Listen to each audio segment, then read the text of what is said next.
Bien, vamos a saludar con nuestra primera invitada, la doctora Angélica Porras, ex vocal del Consejo de la Judicatura. En los siguientes minutos vamos a hablar con ella sobre lo que se ha dado en estos días en la Asamblea Nacional, en la comparecencia al juicio político del doctor Wilman Terán la semana pasada, todas esas denuncias que las hizo pública ese día en transmisión en vivo desde la Asamblea Nacional en contra de muchos jueces y fiscales. Doctora, bienvenida a Ecuador en Directo.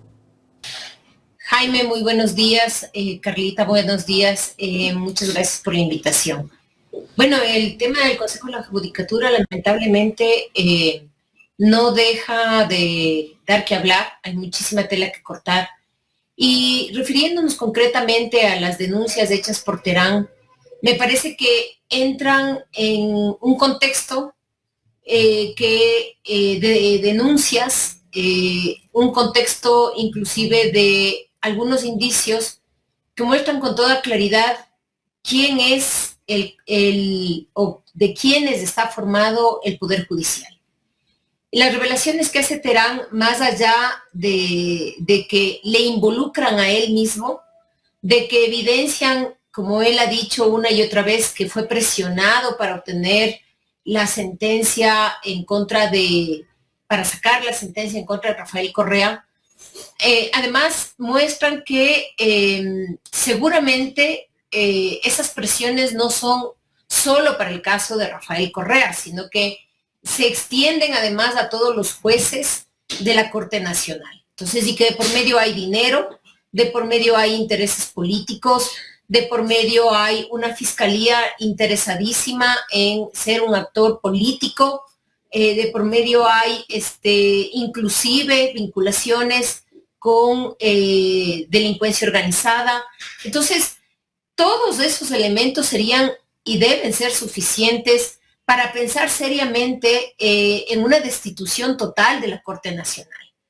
Porque resulta que lo que nos está diciendo Terán, y que además todo el mundo ya lo sabía, pero que es una confirmación desde alguien de dentro, es que los casos en la Corte Suprema, es decir, en la Corte Nacional, se deciden con base a criterios políticos o a través del dinero.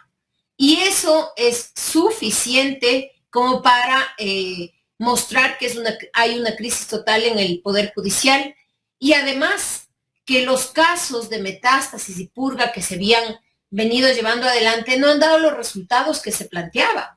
Porque recuerdan ustedes, tanto en purga y en metástasis, se revelaron los chats que involucran a Terán, pero no se ha hecho nada en contra de todos los otros jueces que también están involucrados. Entonces, me parece que es un elemento más para el juicio político en contra de la fiscal general, y creo que a los ecuatorianos y ecuatorianas nos indica que debemos urgentemente exigir un cambio total de los jueces de la Corte Nacional y una reforma profunda al sistema de justicia, incluido el Consejo de la Judicatura. Porque Terán llegó al Consejo de la Judicatura no por ser correísta, al contrario, Terán llegó al Consejo de la Judicatura auspiciado vehementemente por el señor Saquicela. Y los chats que se revelaron allí es que él tenía y seguía teniendo contacto con Saquicela, con la señora Camacho. Es más, la señora Camacho constantemente le estaba dando sugerencias, observaciones, e inclusive le estaba pidiendo que se cree un puesto para no sé quién, un puesto para no sé cuál. Entonces, todos esos elementos nos indican que de pronto el señor Terán se convirtió en enemigo cuando era parte de ellos. Y llegó allá por ellos, por el señor Saquicela, era saquicelista. Y además llegó con el apoyo de la señora Camacho, y ahora es un perfecto desconocido, ahora es correísta. Nadie está diciendo que el señor Terán no tenga que ver con todo lo que se ha denunciado. De hecho, él lo ha admitido. Él está diciendo que fue presionado para la sentencia en contra de Correa. Pero eso no quiere decir que las otras personas no sean responsables, los otros jueces. Correcto. Doctora, con las acusaciones que hizo Terán ese día, ¿quién debería de investigar estas acusaciones? No creo que la misma fiscal vaya a investigarse. Ujú. Bueno, ahí tenemos un problema muy serio y esa es una muy buena pregunta porque se supone que en estos casos quien debería investigar es el fiscal subrogante, es decir, el señor Toainga. Sin embargo, el señor Toainga tiene demasiadas implicaciones en los procesos y en la forma de llevar los procesos que ahora vemos a todas luces que es fraudulenta de la señora fiscal general. De hecho, el señor Toainga, le emitió a la señora Salazar una carta de recomendación donde dice un poco más que es no solo una excelente penalista, sino una gran persona, etcétera. Es decir, no hay ningún tipo de imparcialidad. Entonces, la ley establece que él debería ser quien investiga cualquier cuestión en la que se vea involucrada la fiscal general. Pero desde luego, con esa falta de imparcialidad, es imposible encargarle a él. Y además él ha sido nombrado en varios de sus chats. Si bien los chats no son pruebas, son indicios que junto con otros elementos podrían convertirse en una prueba dentro de un proceso. Entonces, nosotros ya nos encontramos frente a esta situación en anteriores ocasiones y nos parece que quien debe decidir algo es la Asamblea. Si bien no hay ley, hay un vacío legal ahí. Es importante garantizar la independencia. Entonces, debería nombrarse un fiscal ad hoc, un fiscal por la Asamblea Nacional, además, que puede investigar, un fiscal al nivel de fiscal general, que no le va a sustituir a la señora Diana Salazar, que no le va a sustituir al subrogante, el señor Toainga, sino que va a investigar las acusaciones en contra de ellos, porque en este momento ellos están involucrados en casos tan graves como es montar casos judiciales, como es tráfico de influencias para lograr una sentencia condenatoria a un expresidente de la República, como es entregar información que no se debe entregar a personas que están procesadas. De todo eso, en el caso de Ronnie Aliaga, de todo eso está acusada la señora fiscal general. Y eso ha sido visto por todo mundo, ha sido evidenciado por estos chats, y no solo ella, sino toda la Corte Nacional de Justicia. Entonces, eso no puede ser investigado por el señor Toainga, quien ha dado muestra total sumisión a la señora fiscal general. Entonces, necesitamos tener a alguien o un grupo de personas o una persona que investigue. Entonces, nosotros habíamos planteado una posibilidad de que sea un fiscal ad hoc. Para eso se puede hacer una rápida reforma legal para que en casos en los que se encuentren precisamente en esta situación investigados tanto la fiscal general como el subrogante, se pueda designar a otra persona para que haga, porque si no es un cuento. Si no es un cuento, si no va a ser lo mismo que ya ha pasado, años para no investigar nada o archivar. Entonces eso no tiene ningún sentido porque la gravedad de lo que se ha denunciado en los últimos días, lo único que muestra es que el sistema judicial es una cloaca, ¿no? Y que ahí justamente es donde se resuelve la vida de las personas y es donde se resuelve la situación de seguridad del país. Entonces, obviamente, por eso estamos como estamos. Doctora, quiero rodar parte de lo que dijo ese día de la comparecencia de Wilman Terán a la Asamblea, que fue de manera presencial, y ahora entiendo por qué un sector de la Asamblea no quería que vaya él de manera presencial. Rodemos parte de lo que dijo justamente en esa exposición. Se está denotando de que se ha estado usando los procesos judiciales para que se luzca la arbitrariedad, para que el despotismo, para que los ciudadanos inocentes sean procesados. ¿Creen que si tuviera rabo de paja estaría aquí parado ante ustedes? ¿Creen que si tendría rabo de paja estaría diciendo estas mayúsculas verdades? Y estoy diciéndolo con frontalidad, que sí, fui yo el que dictó la sentencia contra Rafael Correa, no fue la señora Diana Salazar. Ella era solo la fiscal, sí, la señora fiscal general, la que acusó. Pero también lo digo con frontalidad, Cómo me arrepiento el haber cedido a esa serie de influencias, a esos emisarios que circulan por allí. O recuérdese la noche previa a cantar la resolución, o quieren hacer un examen de teléfonos también. La última parte que dice él, hacer un examen de teléfonos también, yo creo que es válido, ¿no? A pesar de que él lo está diciendo.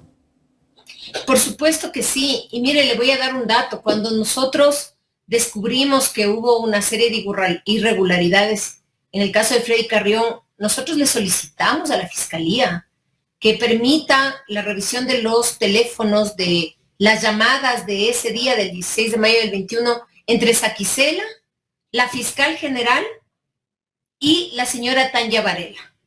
Ese momento, Toainga, el subrogante de la fiscal, nos sacó sin fundamento legal de la denuncia. O sea, dijo, ustedes no son parte de la denuncia, fuera de este proceso. ¿Por qué? Porque pedimos que se haga y ni siquiera pedimos que se revise el contenido, solo que se haga una triangulación de las llamadas del 16 de mayo entre la fiscal general, el señor Iván Saquicela y la señora Tanya Varela. Porque nos imaginamos que entre los tres se urdió el tema de Freddy Carrión. Y obviamente ese momento nos sacaron de la denuncia. Nos dijeron, ustedes no son parte, fuera de aquí. Y lo mismo es lo que ocurre en este caso. A mí me parece que esa es la forma para que la fiscal justamente pueda demostrar que dice la verdad. Porque lamentablemente ha dicho tantas mentiras, ha tropezado tantas veces en su propio discurso. Ha dicho que está yendo en contra de la corrupción y resulta que solamente escoge a uno de ellos, al que considera su enemigo, para crucificarlo, y el resto son santos.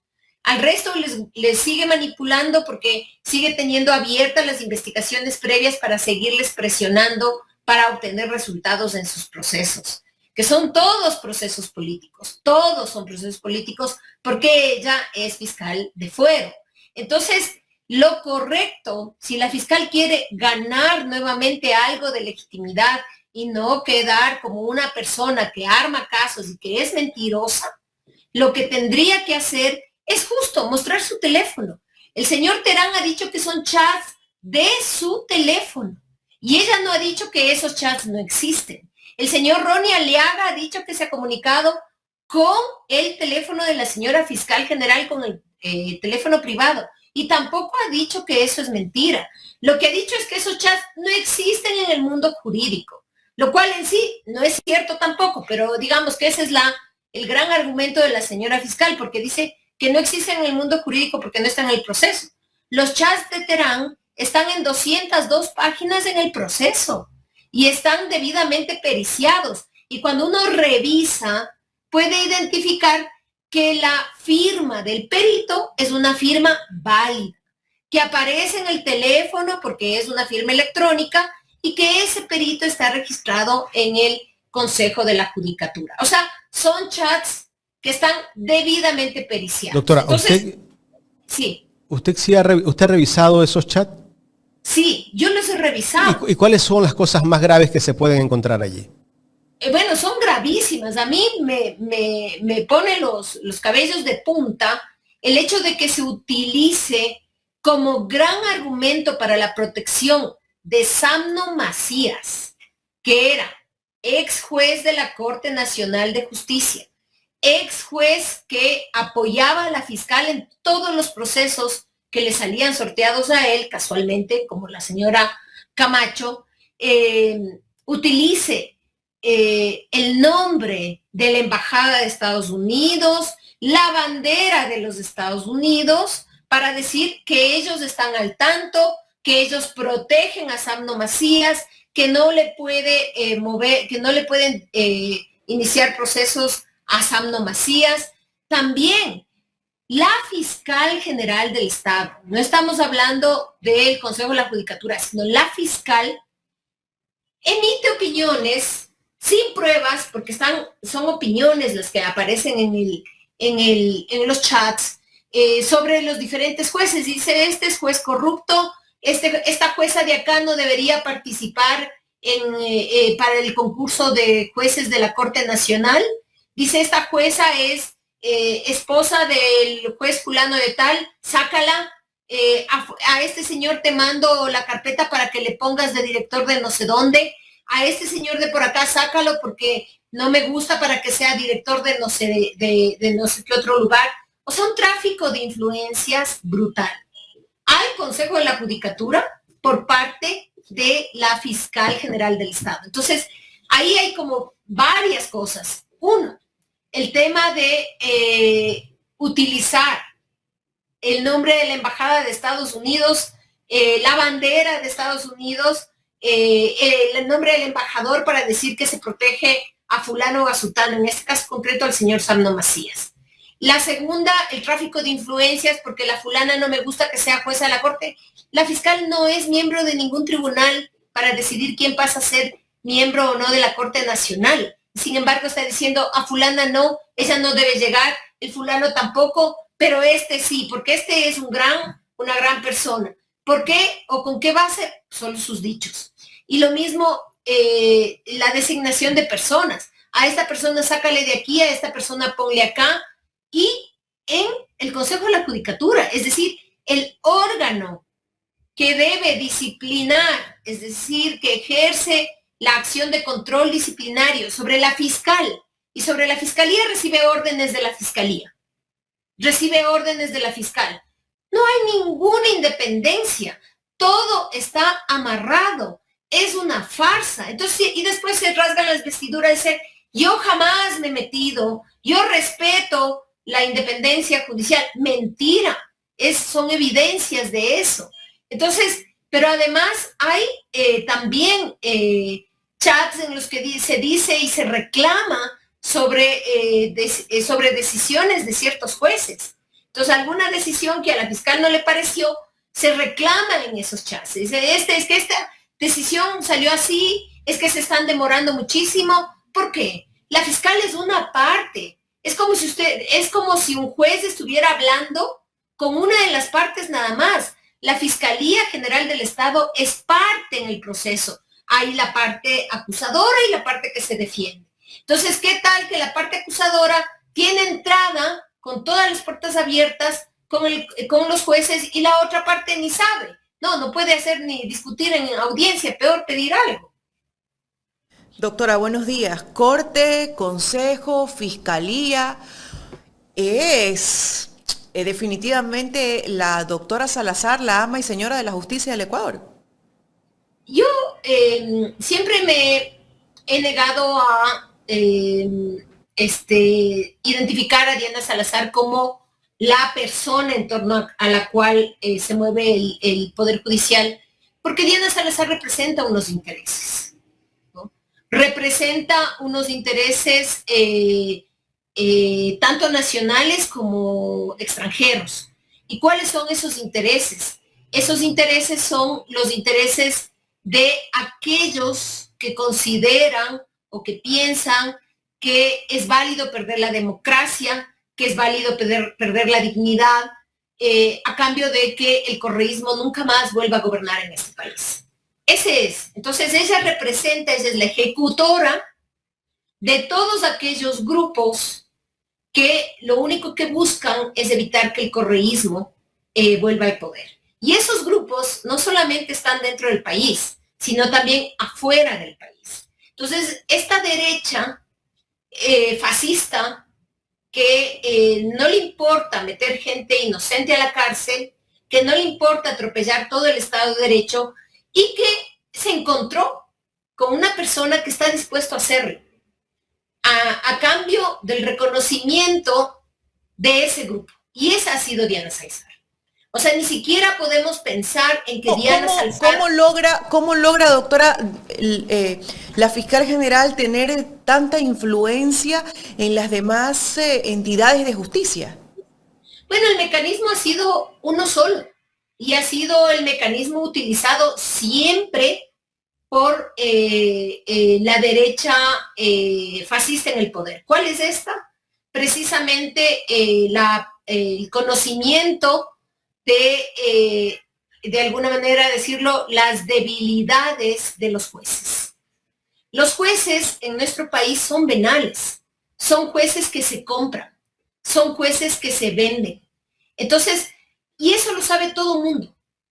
Usted camina por los pasillos del Poder Judicial y se sabe quién es el juez que nunca acepta dinero, que son muy pocos, y quién es el juez que siempre acepta dinero. Entonces, con ese conocimiento, lo que efectivamente el mecanismo que utilizó Diana Salazar es abrirles a todos la investigación previa.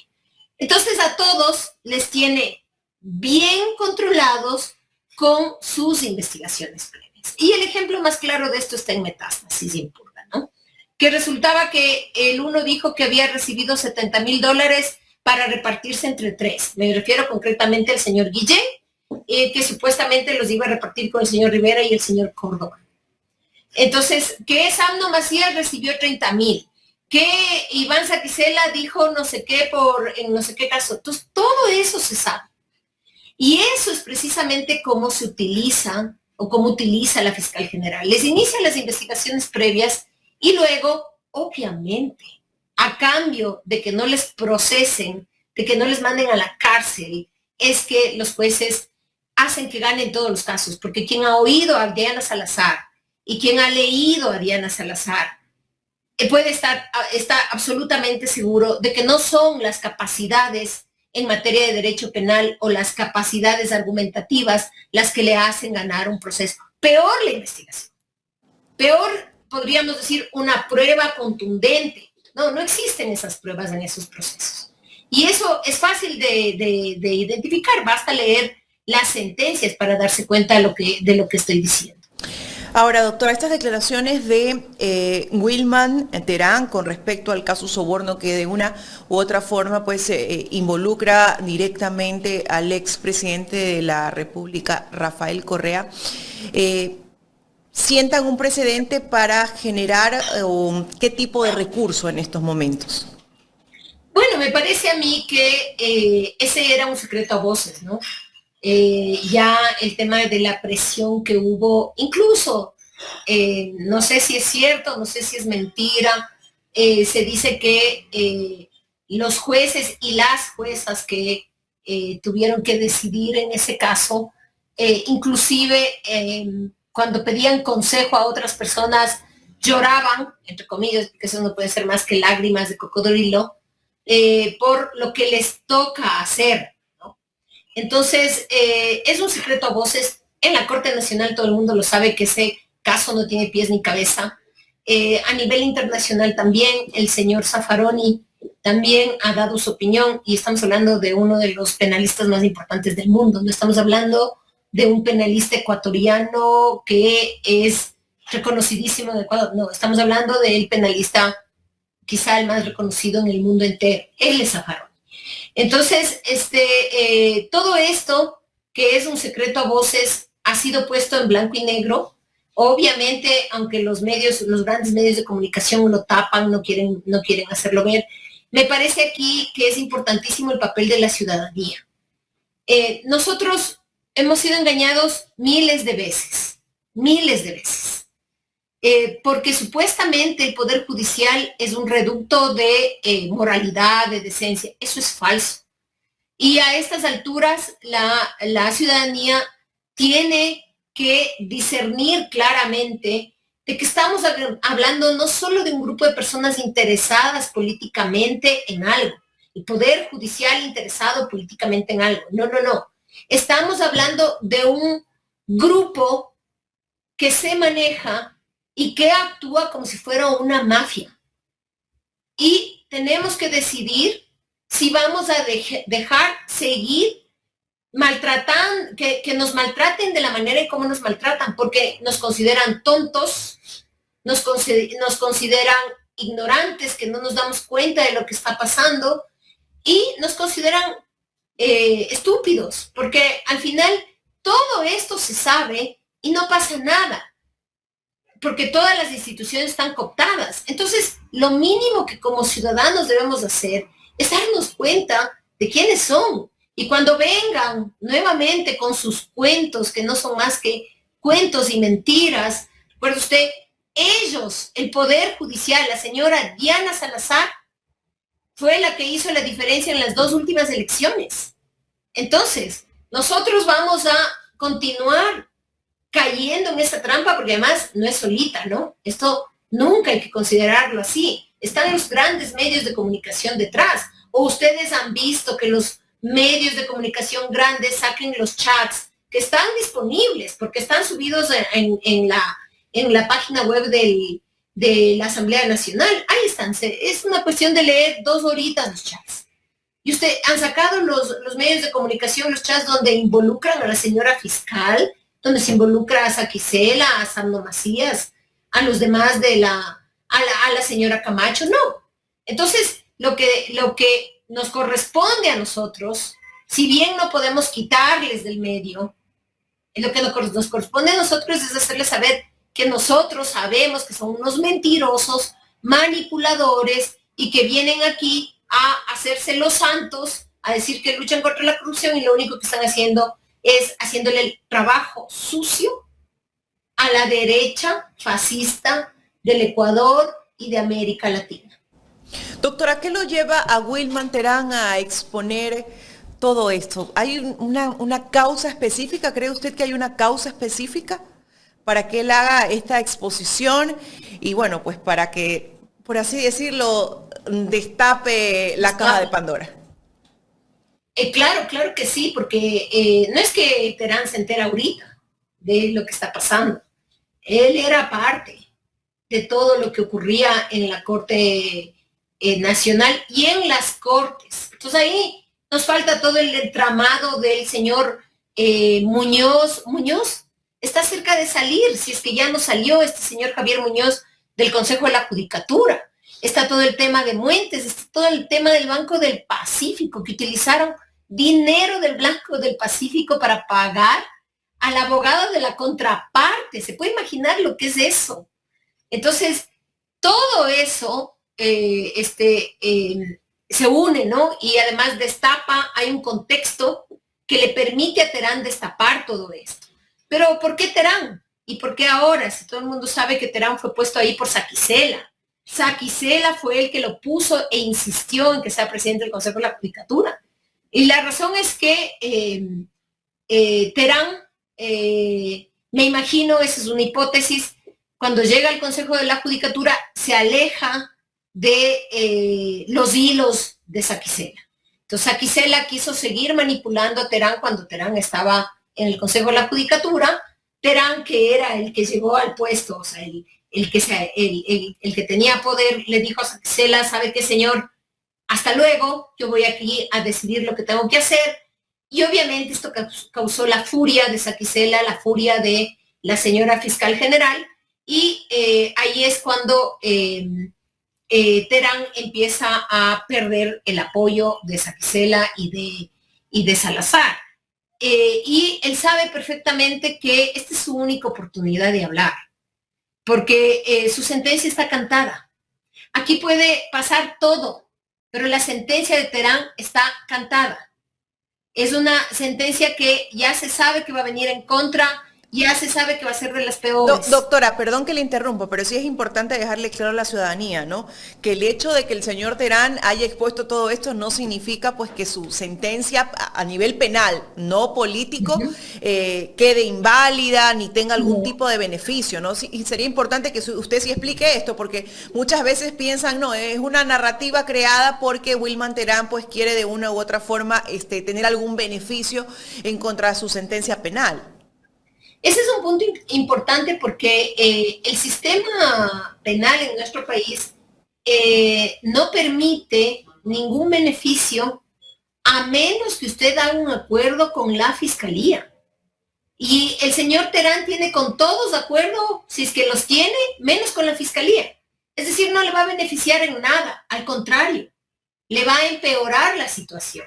Porque esto que ha destapado Terán, que muestra la gravedad de la corrupción dentro del Poder Judicial, lo que va es a enojar más a sus ex compañeros y a la fiscal general.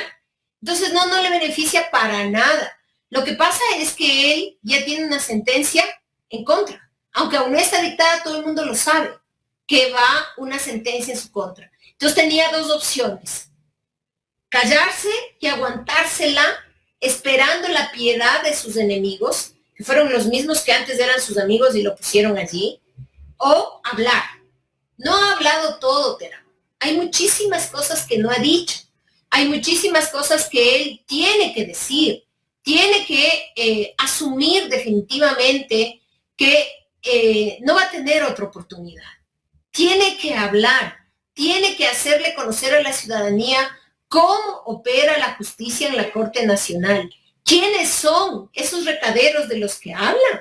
Esos recaderos que le van a decir a esos que van a hacer lobby para que una sentencia salga a favor o en contra. Tiene que dar los nombres y los apellidos. Fíjese que mucha de la gente que estaba involucrada, la que compraba a los jueces con dinero del narcotráfico, tiene sentencias de 15 meses. ¿Por qué? Porque negoció con la fiscalía. Y a la gente que no negocia con la fiscalía, como es el caso de Terán, le van a hundir en la cárcel. Doctora, Terán tiene que hablar.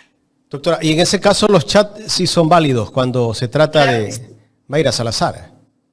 Claro que, o sea, imagínense, miren, la fiscalía tiene una debilidad muy fuerte, sobre todo la Fiscalía General, en la investigación. Porque la investigación de los grandes casos de la Fiscalía General del Estado se basan en los testimonios. Es la única gran prueba que tiene. Pero el tema es que estos testimonios están viciados por el hecho de los acuerdos que firman ciertos testigos para que les aminoren la pena. Entonces, uno de estos señores es bastante conocido, que cuando estaba en la cárcel decía: yo firmo lo que sea.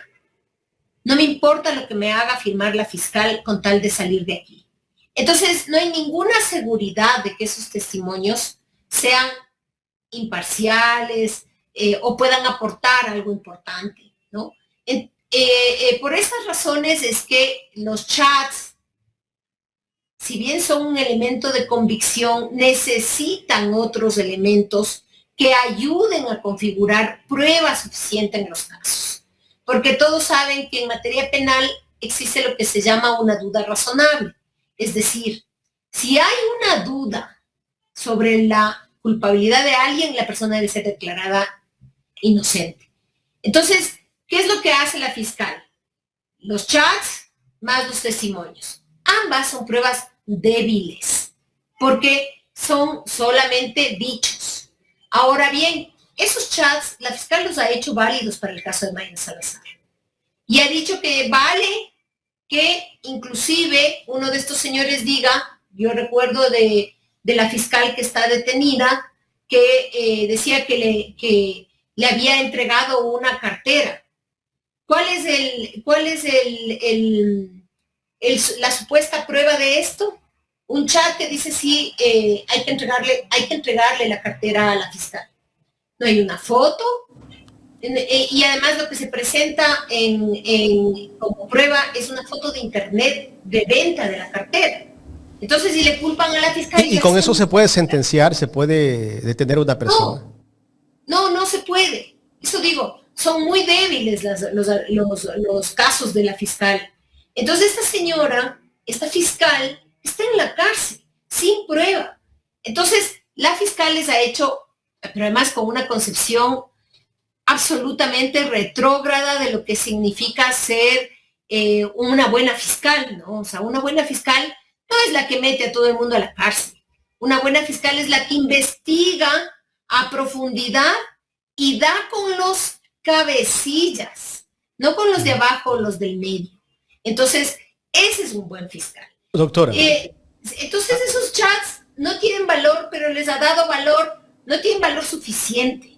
Eso más bien sería. Pero les ha dado valor a unos sí, a otros no. Ella les da valor a los que ella cree que debe darles valor, porque ciertas pruebas para ella no son válidas, las descalifica. Pero no actúa sola la fiscal. Yo creería que la canalla mediática está a su favor y está a la orden.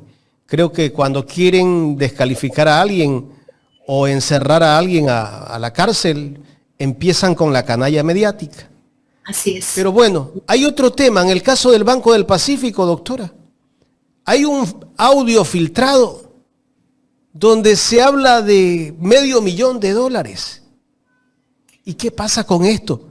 La fiscal debe estar investigando, me imagino. ¿Quién sabe? Pero porque es que ya fíjese, 12 fueron del país. claro, pero es que además, fíjese usted lo que dice ese chat, perdón, lo que dice ese audio. Ese audio lo que dice es que el Banco del Pacífico, con dinero público, porque ese es un banco público, le estaba pagando al defensor de Mayra Salazar, es decir, al defensor de la contraparte. Esto que la ciudadanía teme tanto en los abogados, ¿no? Que se venda, como se dice comúnmente. Eso es lo que está revelando ese audio. Que con plata del Banco del Pacífico se estaba pagando a la defensa de la testigo estrella de la señora Diana Salazar, que es la señora Mayra Salazar, en el caso Purga y en el caso Metástasis. Caso Purga y caso Metástasis, que supuestamente sirvió para destapar la corrupción en la Corte Nacional de Justicia y en la justicia del Guayas, y que llevó a la cárcel al señor Muentes, al señor Muñoz, al propio señor Terán. Entonces, imagínense lo grave. Eso en cualquier país le hubiera costado ya el puesto a la fiscal general. Entonces, es lamentable que la Asamblea Nacional se enrede en una cuestión que no tiene ninguna relevancia. La fiscal general pidió, y eso le aceptó el CAL, que no se le haga el juicio político porque estaba en un embarazo de altísimo riesgo. Pero resulta que ese altísimo riesgo solamente se produce cuando va o comparece a la Asamblea Nacional, no cuando comparece a su trabajo, porque solamente se produce altísimo riesgo de su embarazo cuando tienen que enfrentar el juicio político. Eso es una tomadura de pelo. Eso es una tomadura de pelo y la Asamblea Nacional está dejando que se le tome el pelo. ¿Cómo es posible que no haya llamado a esclarecer? Y eso no tiene nada que ver con la cuestión penal, es una investigación política, con la plata que salió del Banco del Pacífico para pagar a la defensa de la testigo que acordó con la fiscalía revelar quiénes son los culpables. O sea, con nuestra plata, porque esa es plata pública. Es gravísimo lo que ocurre, gravísimo. Y me parece a mí que la Asamblea Nacional está dejando mucho que desear. No es posible que entre en esta lógica de la sinrazón y la irracionalidad. Debería poder decir algo, debería hacer algo. No pasa nada, no pasa nada. Así es que la señora fiscal puede abrir 100 investigaciones. Sí, solo el miedo que se le tiene es La asamblea, en la asamblea tiene defensores la fiscal. Tiene varios partidos políticos que la defienden. En el caso de Construye, el Partido Social Cristiano, el partido del gobierno, sin razón o con razón la defienden. Igualmente los medios, ¿no? Ellos en realidad no son sus defensores. Ellos son sus amos. Son las personas que le dictan lo que hay que hacer. Es muy al contrario de lo que uno piensa, ¿no? Son ellos los que están detrás de la fiscal. Entonces, obviamente que le tienen que apoyar porque es su mejor alfil. El funcionario más adecuado para los intereses de la derecha fascista en nuestro país es el fiscal. Entonces, el Partido Social Cristiano, el partido de la señora María Paula Romo, que ya se me olvidó el nombre, Construir, o el partido de Daniel Noboa, tienen a su mejor alfil en la señora fiscal. Imagínese usted. Y la necesitan para la campaña. Pero por supuesto, la necesitan. Ahí está todo lo que ha hecho en contra de la señora Abad y de su hijo. Así es. Entonces, ellos obviamente la van a mantener, no porque consideren que está haciendo un buen trabajo como fiscal, sino que consideran que está haciendo un muy buen trabajo político para ellos. Doctora, finalmente, tengo una pregunta que me la pasaron al WhatsApp. Me dicen que le consulte si el Consejo de la Judicatura puede hacer algo con respecto al tema de Wilman Terán, que se revisen los chats. Claro que sí, por supuesto. Mire, el Consejo de la Judicatura tiene capacidad disciplinaria, ¿no?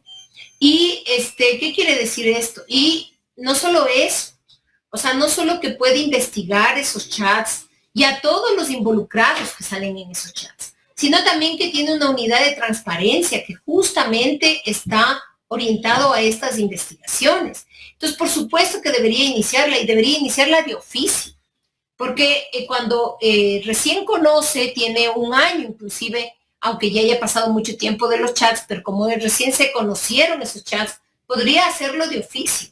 Y podría investigar no solo a la fiscal, sino al propio señor Teherán, al señor Saquicela, a la señora Camacho, al señor Samno Macías, a todos ellos los puede investigar, al señor Córdoba, al señor Guillén, al señor Rivera y a todos los que todavía, a la señora Camacho, todos los que están todavía en la Corte Nacional de Justicia. Por supuesto que puede hacerlo. La pregunta es por qué no lo hace, ¿no? Y yo creo que la razón de que no lo hace es porque teme lo que se puede encontrar, y lo que se puede encontrar es que hay mucha tela que cortar en lo que es la falta de independencia judicial y la corrupción dentro del sistema de justicia. Doctora, quiero agradecerle por su tiempo para conversar con nosotros aquí en Ecuador en Directo. Gracias. Jaime, un gusto. Un saludo cordial a usted y a Carla. Hasta luego. Se me escapaba una pregunta, doctora. Permítame hacerle esta pregunta. Ustedes apelaron la decisión del Tribunal Contencioso Electoral. ¿Qué va a pasar con este tema que ustedes justamente fueron sentenciadas? No han callado, porque en la sentencia, en la primera sentencia, indica que ustedes no pueden difundir ni siquiera en sus redes sociales nada con respecto a lo de la fiscal. Así es. Bueno, sí, nosotros apelamos y la vamos a pelear hasta el último minuto, hasta el último día. O sea, no. Y además, creemos que puede haber todas las sentencias del mundo, la verdad es la verdad, y se muestra sin necesidad de demasiado esfuerzo además.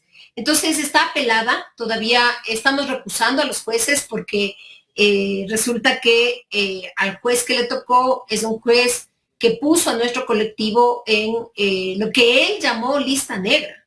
Entonces dijo que nosotros no nos notifican porque está en una lista negra. Entonces estamos recusando a los jueces, vamos a seguir peleando y desde luego no vamos a callar, ¿no? O sea, el plagio de la fiscal fue totalmente verdadero, nosotros lo probamos y no podemos echarnos para atrás porque... A la cárcel. Sí, señor, porque lo único que estamos demostrando con esto es que en realidad en este país no existe libertad de expresión, es una farsa, porque cuando se dice algo de alguien, y en el caso nuestro con pruebas, y eso resulta incómodo al poder, entonces hay que callar a esa persona. Entonces no lo vamos a hacer, no vamos a pedir esas disculpas, y por supuesto vamos a pelear hasta el final esa sentencia. Gracias, doctora. A usted, Jaimito, muchas gracias. Angélica Porras, ex vocal del Consejo de la Judicatura, conversando con nosotros aquí en Ecuador en Directo.